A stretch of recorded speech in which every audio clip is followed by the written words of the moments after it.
Bonjour et bienvenue pour ce page à page consacré à l'omnibus Punisher par Garth Ennis, un omnibus culte pour une série qu'il est tout autant. Je vais vous faire découvrir ce récit fondateur pour ce personnage et l'importance que Garth Ennis a pu avoir pour relancer le Punisher. Nous sommes au début des années 2000. Joe Quesada est éditeur du label Marvel Knight. Il a déjà fait des succès incroyables, que ce soit le Black Widow du J.J. Jones, que ce soit son Daredevil avec Kevin Smith ou les Inhumains de Jaeli et Paul Jenkins. Et voici qu'il décide de s'attaquer au Punisher, un personnage qui n'était plus publié et qui, dans ces séries des années 90, nous avait montré une version de lui avec des armes à n'en plus finir et avec tous les défauts que les années 1990 pouvaient proposer. Il fallait réinventer le personnage, il fallait en faire quelque chose. Il fait donc appel aux auteurs de Preacher pour relancer le Punisher dans ce qui sera d'abord une maxi-série en 12 numéros, Welcome Back Frank, puis une série régulière avec des magnifiques couvertures de Tim Bradstreet. C'est lui qui fait ces couvertures. Elles sont sublimissimes. Le personnage a été réinventé, savant mélange d'humour et d'action. C'était pas destiné à tout le monde puisque c'était assez sanglant, assez sans concession, mais tellement agréable et tellement jouissif. Une série devenue culte et une série qui fait l'objet aujourd'hui d'un omnibus. Vous le savez, Garth Ennis a pendant très longtemps scénarisé le Punisher, que ce soit dans la saga, dans le label Marvel Knight ou dans le label Max. L'ensemble de ces épisodes vont être réédités dans ce format. C'est un premier tome, il y en aura d'autres. Allez, on ouvre tout de suite les pages de cet omnibus. C'est Steve Dillon qui dessine quasiment la plus grande partie de ces numéros, mais il y a d'autres dessinateurs comme Darick Robertson, autre collaborateur de Garth Ennis. Vous le savez, Garth Ennis et The Boys, c'est ensemble qu'ils ont fait ces albums. Alors, je vous l'ai dit, la série n'était plus publiée et il fallait la faire revenir. Ça s'appelle Bienvenue Frank, Welcome Back Frank. Première couverture en 1999, c'est sorti en 2000 pour ce premier numéro. Cette première page donne le ton. Il a tué des gens, regardez, il y a des morts partout, il y a des douilles. Il a fait évidemment la vengeance qui devait avoir lieu. Il a un mafieux ou un malfrat devant lui, il va le tuer, il va le finir et il lui dit... ça commence par « And get an haircut », va chez le coiffeur, ce qui est super drôle parce que il y a ce décalage d'humour total. Finalement, il ne l'a pas tué et donc on va découvrir le Punisher qui finalement va l'exterminer et lui tordre le cou et foutre le feu avec une grenade. Voilà, c'est sans concession et c'est très drôle. On découvre un Punisher dans un milieu urbain. Il s'appelle Mr. Smith, hein, c'est pas son vrai nom, c'est Frank Castle, son vrai nom, vous le savez. Et nous allons découvrir une ribambelle de personnages qui vont être ses voisins. Il y a le junkie Spaker Dave, il y a Monsieur Boompo qui n'arrive plus à sortir de chez lui tellement il est obèse, et il y a cette voisine toute timide qui est là, et lui il rentre chez lui, personne ne sait ce qu'il fait, il a ses armes chez lui, c'est sa planque, et voilà, le décor est planté. Il va évidemment s'attaquer à la mafia. Vous le savez que le Punisher est un ancien militaire qui a vu sa famille se faire exterminer par la pègre et a décidé de se faire vengeance lui-même avec ses méthodes. Et donc ça va être sanglant tout du long. Ça va être sanglant et il va y avoir cet humour décapant. Par exemple, là il est à la morgue et il prend un corps pour faire un bouclier. Voilà, ce genre de petits détails. Ça va être génial. Il va y avoir des punchlines folles et il y a ce dessin incroyable de Steve Dillon, absolument fabuleux. Regretter Steve Dillon qui nous a quittés. Voilà, donc cet épisode, il est vraiment fondateur, donc j'y passe un petit peu plus de temps pour vous montrer vraiment le principe. Ça pose évidemment le débat. C'était avant les attentats du 11 septembre, comme vous pouvez le voir, et c'est vraiment quelque chose d'exceptionnellement fabuleux d'avoir eu cette époque. Et ce passage, un nouveau plan sur les tours jumelles, qui nous date évidemment le récit, et donc on va découvrir l'évolution de ce personnage et on va faire la connaissance d'un inspecteur, Martin, qui est là, Martin Soap, le détective Soap, qui va devoir enquêter sur les agissements du Punisher et qui va le suivre. Hein. Ça va être on va avoir une double narration puisqu'on va avoir évidemment les agissements du Punisher, mais on va avoir tout ça sous l'œil, bien sûr, de ce personnage, la gentille voisine qui fait penser à la voisine de Peter Parker dans les films de Sam Raimi, qui lui apporte des cookies, lui qui reste impassible et qui visiblement ne souhaite pas d'une relation, les interactions avec les voisins qui sont toujours aussi drôles, et donc on va suivre à la fois l'inspecteur et on va suivre de l'autre côté les aventures du Punisher, mais également les meurtriers avec ce Curton qui, lui, eh bien, donne des coups de hache et qui est un meurtrier parce qu'il ne supporte pas d'entendre des péchés. Donc, le Punisher en action, le Punisher en mission, cet enquêteur qui mène l'enquête mais qui n'a aucun moyen pour le faire, il a juste une chaise et un bureau. Évidemment, des interactions avec le Daredevil, hein, parce qu'ils ont évidemment le même but mais pas les mêmes méthodes. Et donc, il va y avoir beaucoup d'interactions entre ces deux personnages. C'était normal qu'ils se croisent dans un New York. Et donc, on va découvrir notamment le personnage de la chef de la mafia. C'est Madame Manyuki, qui va devenir un personnage hyper important et super drôle. Alors, si vous ne voulez pas être spoilé, ben, c'est le principe du page à page, ben, passez votre chemin parce que vous risquez évidemment de découvrir des choses que vous ne voulez pas. Donc, il va même se battre contre des ours. Il y a vraiment un côté cartoon par moment, un côté what the fuck. Elle se fait bouffer les 4 membres et voilà. Et à partir de là, Manyuki, elle a pu ses jambes et ses bras, mais elle va continuer à diriger les opérations depuis cela. Donc, évidemment, il y a plusieurs histoires en parallèle. C'est vraiment bien pensé. Donc, les 12 premiers numéros sont l'œuvre de Garth Ennis et Steve Dillon. C'est eux qui font les 12 premiers numéros. Puis, suite au succès de cette série et à la demande générale, il y aura une relance avec un nouveau numéro 1 par les mêmes auteurs, même cover artiste, hein, Tim Bradstreet, même scénariste Garth Ennis, même dessinateur Steve Dillon. Nouveau numéro 1, donc déjà à l'époque. Alors ça se faisait beaucoup dans les années 90. Certaines séries, comme par exemple Cyber Force de Marc Silvestri, a été lancée. Il y a eu une première mini-série, et puis après, suite au succès, ils ont décidé de lancer une série régulière. Alors, le numéro 1 de la deuxième série aurait pu être un numéro 13, parce que c'est la suite directe. Mais ils ont voulu marquer le coup avec un nouveau numéro 1. Nous respectons totalement ce choix éditorial, parce qu'à la fin, il reste quoi? Il reste Punisher qui existe en omnibus, hein, donc en intégrale. Donc on s'en fout de savoir si c'est un numéro 1 ou un numéro 13 de la série. L'important, c'est d'avoir une série cohérente. Donc voilà, donc vraiment la série prend corps. Et la force de Garth Ennis, d'abord, c'est de savoir raconter des histoires, bien sûr, et surtout de planter des personnages sympathiques qu'on prend plaisir à suivre et à découvrir. Et donc on prend un plaisir fou parce qu'il y a énormément d'humour, énormément de second degré, énormément de situations what the fuck qui ferait une véritable... voilà, on est dans de la comédie douce amère avec des personnages hauts en couleur, vraiment barrés et qui sont chacun dans leur couloir de nage et qui se croisent et donc interagissent les uns entre eux, et c'est vraiment vraiment super. Là, il y a toujours cette histoire avec le Curton, comme vous pouvez le voir. Il y a toujours Manyuki qui a du mal à la se relever parce qu'elle est tombée, donc il y a beaucoup de gags.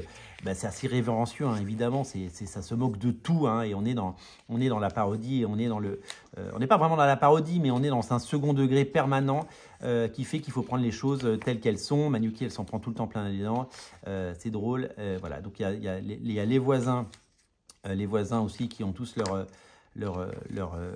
importance dans la série. Vous découvrirez tout cela, c'est vraiment génial. Donc vraiment, cette histoire en 12 parties, elle se termine là, elle se termine là, et on aurait pu s'arrêter là. Vraiment, on aurait pu s'arrêter là, parce que là, on est vraiment sur une histoire totalement complète. Mais il y a eu une relance avec cette nouvelle couverture, un nouveau numéro 1 en 2001, donc seulement quelques semaines ou quelques mois après. Et donc, c'est reparti pour un tour avec les mêmes personnages, les mêmes auteurs, et c'est la suite directe. Voilà. Donc, pour vous, c'est vraiment... indolore, vous voyez passer ça, et c'est vraiment indolore. Et voilà, donc il y a énormément d'humour, énormément de folie. Spider-Man qui vient faire un petit tour et qui sauve le Punisher, rendez-vous compte. Évidemment, c'est politiquement incorrect. Évidemment, c'est irrévérencieux. Évidemment, c'est du poil à gratter. Évidemment, c'est un humour noir. C'est l'humour de Garth Ennis. Moi, c'est clairement un des bouquins que je préfère de Garth Ennis. Garth Ennis, c'est un auteur qui est vraiment talentueux. J'ai jamais accroché à Preacher. J'ai jamais accroché à Preacher. Je reconnais toutes les qualités qu'il y a à Preacher. Je vous conseille de le lire. Vraiment, je vous le recommanderai toujours. Ça fait partie des classiques de la bande dessinée. Preacher, c'est vraiment un truc immanquable pour moi. Mais Garth Ennis, c'est un type qui souvent va un peu trop loin dans l'humour. En fait, il y a eu cette génération d'auteurs venus du Royaume-Uni / de ces pays anglo-saxons, parce que lui est irlandais, si je ne me trompe pas. Donc l'Irlande, c'est un peu le Royaume-Uni par endroit, mais pas partout. Et puis l'Irlande que nous connaissons ne fait pas partie du Royaume-Uni tel que nous l'entendons. Voilà, ce sont ces pays anglo-saxons. Il y a beaucoup d'auteurs qui sont venus de là, que ce soit Grant Morrison, que ce soit Mark Millar, vraiment des auteurs qui ont marqué l'histoire, ou Warren Ellis bien sûr, avec leur humour. Et quand ils sont arrivés dans les comics, c'était vraiment pour déstructurer les comics et arriver avec leur humour impeccable leur travail pour pouvoir faire en sorte que il se passe quelque chose vraiment dans les comics, pour twister un peu, pour saler, pour poivrer, pour donner du goût, pour donner du relief et pour donner une autre dimension à tous ces comics. Ils y sont arrivés avec talent, donc je reconnais évidemment le talent indéniable et qu'on ne peut pas remettre en question de ce qui est les comics de Garcenis sur Preacher. Et il a vraiment fallu cette série pour moi. Pour moi, c'est cette série, la pierre angulaire. Vous avez vu la cohérence graphique depuis le début? C'est incroyable. Garcenis sur le Punisher, ça a été une énorme claque et ça a été une évidence. Je trouve que c'est une évidence parce que graphiquement c'est tout simplement parfait. Et c'est vraiment une bande dessinée qui, à mon sens, est tout simplement géniale, avec des psychopathes, des meurtriers, des Dexter dans tous les sens et un Punisher vraiment de qualité. J'ai moins aimé The Boys, c'est pareil. The Boys, c'est comme Preacher. Là c'est Darick Robertson. Vous voyez, on n'est pas tout à fait sur le même style graphique, même quand il y a des fill-in, parce que ça arrive au bout de 2 ans. Il y a eu un fill-in. Et ben, on est sur un Darick Robertson propre. Donc ça, c'est le dessinateur de Preacher. Ça tombe bien que je parle le dessinateur de The Boys, pardon, et ça tombe bien que je parle de The Boys parce que The Boys, c'est marrant, mais c'est pas ma cam. The Boys, je l'ai connu, je l'ai découvert quand c'est sorti à l'époque. Et j'ai pas adoré The Boys. C'est devenu un phénomène, de comics.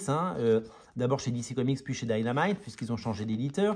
Et puis après, ils sont allés tout simplement à la télé, sur Prime Video, et c'est devenu un phénomène, et c'est des millions d'exemplaires vendus. Eh ben, moi, la série, je la regarde pas. Elle m'intéresse pas plus que ça, la série The Boys. Mais le comics, c'est pas mon préféré. Et je sais qu'il y a des millions de fans et je les respecte. Et lisez, régalez-vous. Retour de Steve Dillon. Régalez-vous avec The Boys. Mais voilà. Et je trouve que pour moi, tout ce qu'il a fait sur Punisher, Garcenis, c'est ce qu'il y a de meilleur. C'est le meilleur. Parce que c'est parfaitement dosé. Cette dose d'humour noir, de second degré. C'est vraiment quelque chose qu'on adore, et c'est vraiment quelque chose qui est parfaitement. Et je trouve que le dessin de Dillon en plus se bonifie de page en page, c'est beaucoup plus maîtrisé là-dessus, et je trouve que c'est vraiment génial. Donc Steve Dillon, il a dessiné Punisher à plusieurs époques, puisqu'il a fait beaucoup d'épisodes avec Garcenis. Il a même fait des épisodes avec Jason Aaron, puisqu'il y avait une série qui s'appelait Punisher Max, qui était dessinée par Steve Dillon, mais qui n'était pas scénarisée par Garcenis, mais par Jason Aaron. Donc il a vraiment énormément dessiné des épisodes là-dessus. Bon, il a fait plein d'autres choses. Il a fait un épisode des Ultimates, par exemple, un annual. Il a fait des épisodes de Gen 13. Rendez-vous compte, Gen 13 avec Warren Ellis. Il avait fait deux annuals. Voilà, il a vraiment une carrière incroyable. C'est un dessinateur très très productif et vraiment hyper doué. Que je recommande. Vraiment. Malheureusement, il nous a quittés comme beaucoup d'auteurs, parti beaucoup trop tôt, des auteurs de comics, qui non seulement brûlent la chandelle par les deux bouts, mais qui en plus souvent n'ont pas. Alors pour les Américains, Steve Dillon, il est britannique si je ne me trompe pas. Ce sont des artistes qui malheureusement n'ont pas la couverture santé, qui n'ont pas les suivis médicaux qu'on peut avoir en France. Donc ça marche beaucoup pour les Américains, et on a beaucoup trop d'auteurs. On a beaucoup trop d'auteurs de comics qui partent beaucoup trop tôt, quoi. Je veux dire, 60 ans, c'est beaucoup trop tôt. Alors là, on est sur un dessin très très différent. Épisode 24. Donc je pense que Steve Dillon, à ce moment-là, quitte la série, après avoir dessiné pas loin de plus de 25 numéros. C'est assez taré dans son travail. Donc on est toujours c'est un dessin assez noir. Et voilà. Et donc je trouve que la série perd un tout petit peu en qualité, même si c'est très qualitatif. Mais je trouvais que le duo marchait très très bien. Et que je pense qu'il aurait fallu laisser le temps à ces auteurs de faire une œuvre complète et de faire, je sais pas, 50 numéros d'affilée. Voilà. Mais bon, écoutez, c'est pas moi qui décide. Les couvertures, c'est toujours... Bon, c'est magnifique, graphiquement. C'est une grosse claque. Vraiment, il n'y a rien à dire. Il n'y a pas de débat. C'est vraiment super chouette. C'est juste que moi, j'aime bien Vous connaissez mon classicisme, hein, j'aime bien avoir le même dessinateur et le même scénariste partout, tout du long. Electra vient faire un coucou. Voilà. Alors, je me souviens pas avoir lu cette période. J'ai lu tout Steve Dillon et j'ai dû abandonner à une époque. Ce qui est sûr, c'est que j'ai les 12 numéros de la mini-série, maxi-série originelle. Ça, c'est une évidence. Mais après, j'ai pas forcément la suite. J'ai pas forcément la suite. Voilà. Donc là, style de dessin très différent, mais très efficace. On est sur qui là? On va regarder un petit peu. On va revenir un petit peu dans voilà, on a le temps, c'est un page à page. Le page à page, on compte pas 16 heures. Donc épisode, c'était Tom Mandrake qui a fait les épisodes d'avant. Et là, on est sur Cam Kennedy. Ou après, il y aura John McCrea. John McCrea qui a également beaucoup travaillé avec Garth Ennis, mais qui a fait des épisodes de The Boys. Hein. John McCrea, il a bossé sur The Boys aussi, parce que Derek Robertson n'a pas fait tous les numéros. Alors j'espère que les auteurs se sont bien protégés et qu'ils ont des droits d'auteur sur toutes ces séries. Parce qu'il y a quand même il y a de quoi faire, voilà. Il doit y avoir des millions hein, dans The Boys, hein. Il y a des millions qui sont rentrés. Hein. Et quand il y a des millions, j'espère que les auteurs eh bien, bénéficient de ce travail réalisé et que les conditions sont bonnes et qu'ils ont des bons avocats. Voilà. C'est toujours hyper important de faire tout cela. Voilà pour ce qui est de nos récits. Ça, c'est très chouette. Non, graphiquement, c'est bien, c'est propre. Non, il y a, même si nous l'avons dit, l'épisode 32, qui fait l'épisode 32? Ça m'intéresse de voir qui fait l'épisode 32. J'ai de la curiosité. Bah, le 32, c'est le retour de Steve Dillon. Il refait un numéro, c'est bien ça. Il est revenu faire un petit numéro comme ça, un petit coucou. Salut, c'est moi, je suis encore là. Efficacité, sobriété, talent, rien à dire, c'est chouette, c'est drôle. Et voilà. Et épisode 33, à partir du 33, c'est John McCrea. Voilà, on termine sur du John McCrea. Oh, son Daredevil est super chouette à John McCrea. Un auteur très important aussi de la scène anglo-saxonne et britannique. Un auteur qui était venu au Lille Comics Festival et j'ai un dessin original de lui. Voilà. Et donc c'est très chouette. Son Wolverine est un peu moins beau, mais son Daredevil est parfait. Oh, mais c'était à l'époque où tout le monde dessinait Daredevil comme un petit trapu qui doit être, hein, finalement. C'est comme ça qu'il avait été défini.